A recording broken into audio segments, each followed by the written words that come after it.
É muito bom vermos o agir de Deus. Semana passada, enquanto a missionária Elisângela intercedia pelo Charles, eu estava lá dentro da sala trabalhando. Na hora que vocês oravam aqui, eu falei: amém, Deus está ligado, Ele vai estar em casa semana que vem. E Deus é fiel. Deus, Ele é maravilhoso. E nós precisamos entender que nós estamos lidando com um Deus que é bom. O mundo é mau, as circunstâncias são más. Infelizmente, o coração do homem é mau. Satanás nem se fala. Mas no meio disso tudo, tem o nosso Deus, que em todo tempo, Ele é bom. E a palavra que o Senhor trouxe para os nossos corações hoje é sobre a paz do Senhor. E eu tenho certeza que todos nós precisamos, cada vez mais na nossa vida, construirmos a paz do Senhor dentro de nós. Nós somos uma somatória de situações, nós somos seres humanos, então nós não somos só espírito, nós não somos só mente, nós somos uma somatória disso tudo. E muitas pessoas, elas até alcançam vitórias espirituais na sua vida em determinados momentos, em determinadas fases, em determinadas situações, mas paradoxalmente, paralelo a isso, tem derrotas emocionais.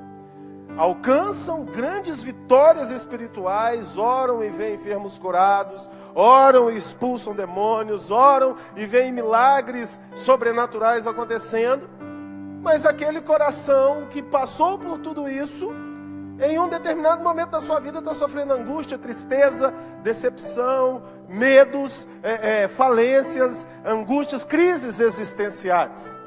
E por que esse desequilíbrio? E por que esse disparate? Porque a paz de Deus no nosso coração, ela precisa ser algo que vai fundir todas as fases e todas as áreas da nossa vida. Nós temos direito de sermos felizes completamente, não só em determinada área, mas nós temos direito de ser felizes em todas as áreas da nossa vida. Não somos super-heróis, nem super-humanos, mas somos filhos de um Deus que é bom, que criou nossa mente, que criou nossas emoções, que criou nossos sentidos e que faz todas as coisas acontecerem. Então nós precisamos aprender a lidar com Deus e nós precisamos aprender a encarar as situações da vida de frente, sabendo que informações armazenadas na nossa mente, no nosso subconsciente, vão estar lutando contra a nossa realidade para nos oprimir e nos colocar no canto da parede. Mas o Senhor Jesus Cristo é aquele que nos liberta de todo medo. O Senhor Jesus Cristo é aquele que nos leva além de nós mesmos. O Senhor Jesus Cristo é aquele que está aqui. E eu quero te dizer, essa tarde, se tem situações na sua vida que você está se sentindo limitado, fracassado, oprimido, oprimida, eu quero te dizer que essa é a realidade do ser humano. Mas Jesus te leva além da realidade do ser humano. Ele joga para frente. Essa questão do medo da nossa vida acontece principalmente na nossa infância, onde informações são armazenadas no nosso subconsciente e nós vamos, sem saber, sendo vitimizados por determinados bloqueios na nossa história. E claro que Satanás, ele como um grande surfista, ele vai surfar nessa onda do medo na vida do ser humano. E aí, quando nós estamos grandes lá na frente na nossa história, nós nos vemos deparados diante de algumas situações no que tange a nossa vida financeira, situações no que tange a educação dos nossos filhos, situações que tange a libertação de vícios, de pecado, de coisas que estão ali nos amarrando, nos embaralhando, e nós não conseguimos atravessar aquilo, nós não conseguimos mudar aquela fase, nós não conseguimos mudar um determinado hábito, pecaminoso ou não pecaminoso, mas que nos faz mal, e nós não sabemos de onde vem aquilo. E muitas vezes isso são medos que foram instalados na nossa vida e que ficam ali escondidos e nós não temos consciência racional daquilo e o diabo usa aquilo para manipular. Eu me lembro que quando eu era criança, ali pelos 6, 7 anos de idade, menos um pouco, 5 anos, eu fui mordido por um cachorro na barriga.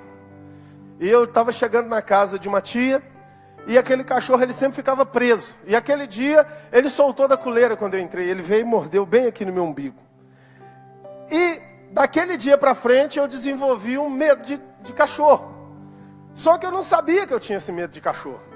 E aí os anos foram passando, e eu via que toda vez que tinha um cachorro, eu não chegava perto. E um dia eu estava com um cachorrinho que a gente tinha lá em casa, e ele era bem pequenininho. E aquele cachorrinho rosnou para mim. E eu arrepiei da cabeça aos pés. Aí eu olhei para aquele cachorro e falei, peraí, esse cachorro não deve ter 1,2 kg. E eu tenho um pouquinho de quilos a mais do que 1,2 kg. Né? Um pouquinho a mais, se nota, né? Esse cachorro, ele não tem de altura 40 centímetros. Eu tenho alguns centímetros a mais. O dente desse cachorro, tadinho, não penetra nem minha pele, de tão pequenininho que é. Por que eu estou com medo desse cachorro? E aí eu viajei no tempo e eu lembrei daquele cachorro que chamava Flecha, da minha tia que mordeu a minha barriga. Um exemplo simples da vida, guardadas as proporções. Todos nós na nossa vida passamos por situações assim ou semelhantes a essa. Pessoas que são oprimidas, acuadas no canto. É o colega da escola que é maior, que coloca aquele medo. É o parente que abusa moralmente, sexualmente. É o pai que xinga no momento que não deveria xingar, quando a criança não está fazendo nenhuma coisa errada, está fazendo uma coisa de criança ali, e de repente houve um grito, e aquilo estala na memória.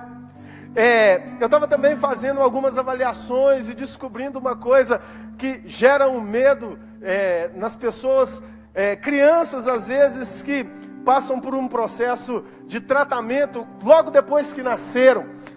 Eu me lembro que a minha filha, quando ela nasceu, ela teve icterícia e ela precisava ficar na fototerapia. E a fototerapia, a criança de dias de nascido tem que ficar com 2 tampões no olho, e a criança fica num escuro absoluto, no escuro absurdo. E os anos foram passando e eu notava que a minha filha tinha muito pavor de escuro. E às vezes até fazia xixi na cama, porque não tinha coragem de levantar para ir no banheiro na madrugada. E eu orando e perguntando a Deus e analisando sobre aquilo, o Espírito Santo trouxe a minha memória. Que quando ela estava na sua fase, ainda nos primeiros dias de nascido, aquele escuro profundo que ela vivia agora diante do mundo com luz, mas forçada a estar no escuro profundo, gerou no subconsciente dela um medo. E ali nós fizemos uma libertação com ela, eu trouxe essa clareza para ela, e o Espírito Santo quebrou essa cadeia. Então, queridos, nós estamos sujeitos a tantas cadeias que nós não fazemos ideia. Não tem como nós falarmos como pais, eu vou proteger meu filho de tudo. Isso não existe. Estamos nesse mundo que é mau. Estamos vivendo em situações ruins. Existe um maligno trabalhando contra. Você e eu passamos por situações na nossa vida que geraram medos instalados no nosso coração. Medos que vão tirar a nossa paz e que vão gerar brechas na nossa vida. Não aquela brecha que nós decidimos dar para o inimigo, mas as brechas que ele maquiavelicamente manipula para inserir na nossa vida e nos limitar à alegria completa que Deus tem para nós.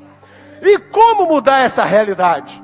E como sair desse canto, desse cercado, desse lugar de opressão, feito pelas situações da vida e potencializados pelo maligno e pelo pecado que está aí no mundo? Nós só temos um caminho: encontrar Shalom, que é a paz de Deus que excede todo entendimento. Shalom é uma palavra carregada de significados. Shalom não significa só paz no sentido de tranquilidade. Shalom, ela significa estar bem sucedido em todas as áreas da vida. Então Shalom significa: seja próspero, seja feliz, seja realizado, tenha a presença de Deus na sua vida, ande acima da linha do pecado, da mediocridade, da maldição. Porque Israel era uma ilha no meio de um oceano de satanismo, que era o Oriente Médio, e ainda é na realidade de hoje. Porque tantos e tantos deuses, sacrifícios de sangue, crianças queimadas no fogo, tudo para ídolos. É Moloque, é Asterá, é Baal, é tantos outros. Era um universo de satanismo. E Deus colocou uma ilha ali chamada Israel. E para Israel, Deus liberou uma palavra: Shalom, Israel. Viva acima de toda maldição. E essa palavra está estabelecida sobre a vida daquele que crê. E muito interessante que os sacerdotes hebreus, eles construíam o altar para fazer o sacrifício a Yahvé. E o altar, ele não podia conter brechas. Por quê? Quando o animal era sacrificado lá no Velho Testamento para Jeová, para Deus, e que o sacerdote ali sacrificava o cordeiro, simbolizando Jesus, o que precisava escorrer pelas laterais do altar? O sangue. Só que naquela época não existia acrílico, não existia madeira, não existiam esses materiais, era pedra bruta. Não existia esmeril, maquita, essas ferramentas, talhadeira, marreta, isso não existia para dar forma de encaixe às pedras. Então, o que o sacerdote precisava fazer? Ele precisava saber encaixar pedras e escolher pedras que dessem um encaixe perfeito. Olha que coisa difícil! E que não deixasse brechas. Então o sacerdote, ele tinha que bater o olho no montulho de pedras e detectar: aquela encaixa com essa encaixa com essa encaixa com essa, e ir montando o altar, que era aquele lugar alto, em relevo, para que essas pedras encaixadas uma na outra não deixassem brechas. E esse edificar o altar chama-se Shalom. Porque quando nós eliminamos as brechas da nossa vida, sabendo escolher as pedras certas, que encaixam-se uma nas outras, nós eliminamos as brechas, sejam elas feitas pela vida, pela adversidade, pela circunstância, por Satanás, pelo inferno, seja lá por quem for. Quando nós juntamos as pedras certas, Shalom se estabelece na nossa vida. E no Velho Testamento teve um profeta. No Velho Testamento teve um profeta que era perito em fazer shalom. E o nome desse profeta era Elias. E quando os profetas de Baal estavam ali confrontando, e eles estavam dizendo: Baal é Deus, Baal é Deus, Elias chegou e disse: Deus é o Senhor. E Elias começou a juntar pedras, como diz a palavra de Deus. O que Elias fez ali naquele momento? Shalom. Porque a vida de Elias não tinha brecha. E ele materializou a sua fé. E quais são as pedras que você e eu precisamos trazer para a nossa vida, a ponto de construirmos shalom na nossa existência? São as pedras das adversidades da vida, porque Romanos capítulo 12, capítulo 8, versículos 26 e 27 diz: todas as coisas cooperam para o bem daqueles que amam a Deus e que são chamados segundo o seu propósito. Então eu quero te dizer uma coisa: essa situação que você está vivendo hoje, por mais dolorosa que ela seja, se você passar por ela na fé no nome do Senhor Jesus, ela vai encontrar o enquadramento perfeito para se juntar com todas as situações da sua vida e contribuírem para o seu bem, se você ama ao Senhor. Porque Ele faz as pedras terem o tamanho exato para construírem o altar na sua vida, para que você possa oferecer o sacrifício ao Senhor. Não mais um cordeiro, mas o sacrifício de louvor, que é o fruto dos lábios que expressam o teu nome. Porque se você é chamada, se eu sou chamado, se nós somos chamados segundo o propósito de Deus, os medos do passado, os traumas da nossa existência, os abusos, as torturas, seja lá o que for que vivemos, tudo isso é matéria-prima na mão de Deus para construir em nós a paz que excede todo entendimento. Se você recebe essa palavra, glorifica e aplauda o nome do Senhor, aquele que cuida de nós. Aleluia. Filipenses capítulo 4. versículo 7, diz assim: e a paz de Deus, no original esse paz aqui é o shalom de Deus, que excede todo o entendimento, guardará os vossos pensamentos e os vossos sentimentos em Cristo Jesus. E a paz de Deus, que excede todo o entendimento, guarda, na minha tradução está pensamentos, ali no coração, está invertido. Guardará os vossos pensamentos e os vossos sentimentos em Cristo Jesus. O shalom de Deus excede o entendimento. Nós não precisamos entender aquilo que vivemos, filho. Nós precisamos ter um altar edificado sem brechas, pela fé. E esse vai em nós exceder ao entendimento. Eu comecei dizendo que nós somos uma somatória de coisas: pensamentos, sentimentos, vida no espírito, vida no corpo. Está tudo envolvido em nós. Mas Deus é tão perfeito que Ele quer nos resolver integralmente. Deus não quer que você tenha só um pensamento sarado, Ele quer que você tenha um sentimento sarado. E essa é a proposta da paz de Deus: guardar a sua vida em Cristo Jesus. Isso não está associado às circunstâncias serem boas ou às circunstâncias serem ruins. Não, isso está associado à fé nesse shalom de Deus. Por isso, em todo tempo, a nossa vida deve ser um sacrifício de louvor ao Senhor Jesus. Minha irmã, meu irmão, está difícil, dê glória a Deus. As bombas estão caindo ao seu redor, dê glória a Deus. Você está passando alguma enfermidade no seu corpo, o diagnóstico médico disse, é um problema, você não sei quanto tempo de vida tem, vai ter que ficar preso a uma determinada situação. Eu quero te dizer, essa é a situação do diagnóstico, não a situação de Deus. Deus não está preso ao diagnóstico, Deus não está preso ao problema, Deus não está preso à crise existencial, ao problema familiar, ao problema com o marido, ao problema com a esposa, ao problema com o filho, à depressão que assola, aos demônios que se levanta, a crise financeira que bateu. Deus está acima de tudo isso.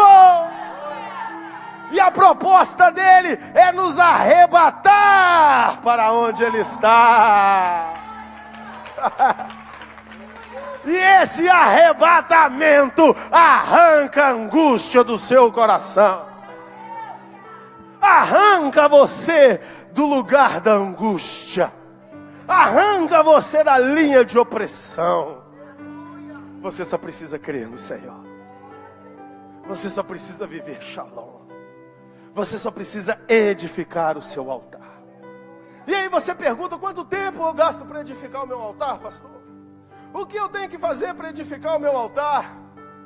Eu quero te dizer que é mais fácil do que parece. Sabe por quê?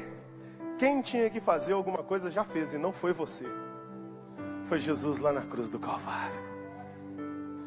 A minha e a sua redenção custaram sangue, mas não foi o nosso, foi o sangue de Jesus. Então o que você precisa crer? O que você precisa fazer?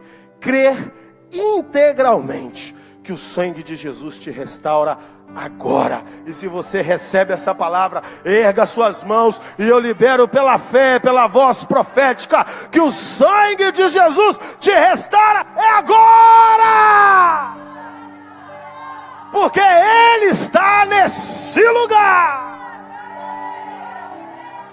Ele muda na hora. Ele muda na hora. Shekantarabasseriandarabashai. E se eu e você vamos permanecer nessa transformação ou não, não é com Ele, é conosco, porque a parte dele Ele já fez, uma e outra vez. Ele acredita em nós. Ele está conosco. Ele está nesse lugar. Ele muda a vida de todo aquele que crê. E sabe o que acontece? A gente passa a voar acima das circunstâncias. Uma vez eu vi uma águia voando acima da circunstância, dentro de um hospital, sentado numa cadeira de roda, com aquele negócio preso aqui no rins, que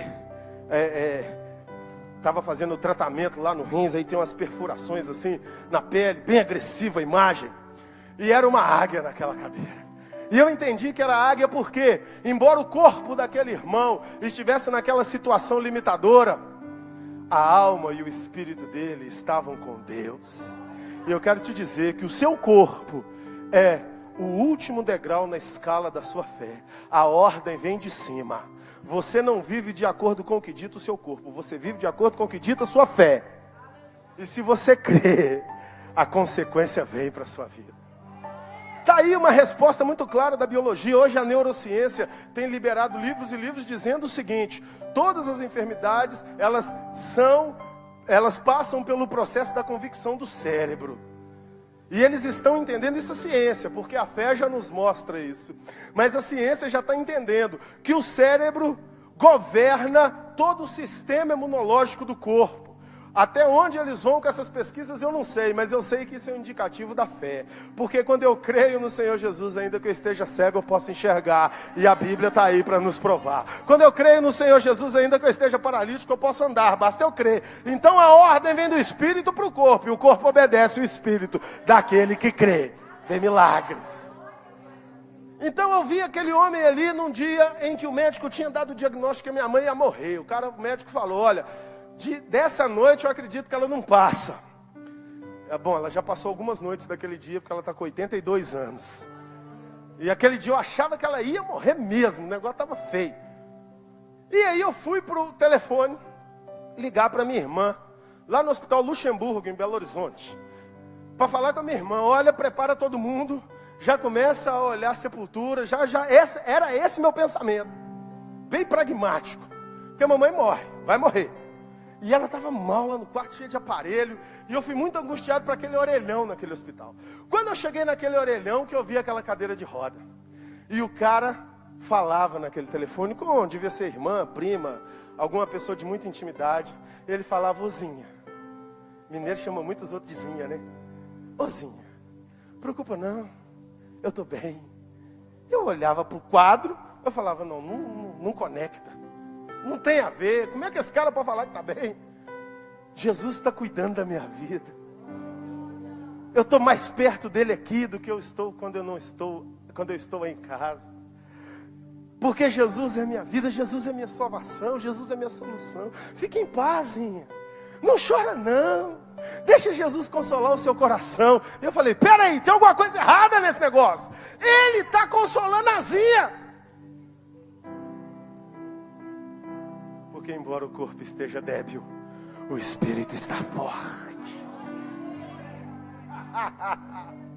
Embora a adversidade grite, como pode estar gritando na sua vida nessa hora, eu quero te dizer que no espírito você voa acima de todas essas adversidades. Naquele momento não me restou outra opção a não ser me converter de novo. Eu falei: se esse cara está assim e está assim, mamãe vai ser curada. Voltei para o quarto, pus a mão na cabeça dela. Nome de Jesus. Hoje a senhora não morre. Foi a minha oração. Isso tem mais ou menos, mamãe devia estar com 70, ela está com 82, 12 anos atrás. Eu sei que a velhinha está lá até hoje. E todo aniversário dela, ela me manipula emocionalmente. Você não vem para o meu aniversário não? Você não sabe se tem outro para você vir, hein? Eu falo: é Deus que está no controle. Porque milagre é fruto da raiz da fé. Não espere viver o milagre antes de ter a raiz da fé. O milagre não acontece quando a bênção está na mão. O milagre acontece quando o coração crê. E a bênção está na mão. É um processo determinado por Deus. Mas com a bênção na mão ou sem a bênção na mão, o coração, o pensamento e o espírito estão com shalom, a paz de Deus que excede todo entendimento. Se você crê nisso, aplauda aquele que é digno.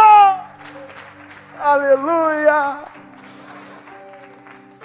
Para concluirmos aqui em Isaías 61, Jesus Cristo diz claramente qual é o papel dele. A partir do versículo 1 até o 4. o Espírito do Senhor Deus está sobre mim, porque o Senhor me ungiu para pregar boas novas aos mansos ou quebrantados. É a tradução mais específica aqui. Enviou-me a restaurar os contritos, ou seja, entristecidos no coração, a proclamar liberdade aos cativos e abertura de prisão aos presos, a pregoar o ano aceitável do Senhor e o dia da vingança do nosso Deus, a consolar todos os tristes. E Deus mostrou para a missionária Elisângela que a alegria estava chegando e a tristeza estava indo embora, alguma coisa assim, né? A consolar todos os tristes. Nós estamos consolados pelo Espírito Santo de Deus, amém? A ordenar acerca dos que choram em Sião, que lhes dê grinalda em vez de cinza, óleo de alegria ao invés de choro, vestidos de louvor em vez de espírito angustiado, a fim de que se chamem árvores de justiça, plantação do Senhor, para que seja glorificado. E eles edificarão as antigas ruínas, ao altar sendo reparado aqui, ó. As pedras sendo encontradas aqui, percebe? Levantarão as desolações de outrora e restaurarão as cidades assoladas, as desolações de muitas gerações.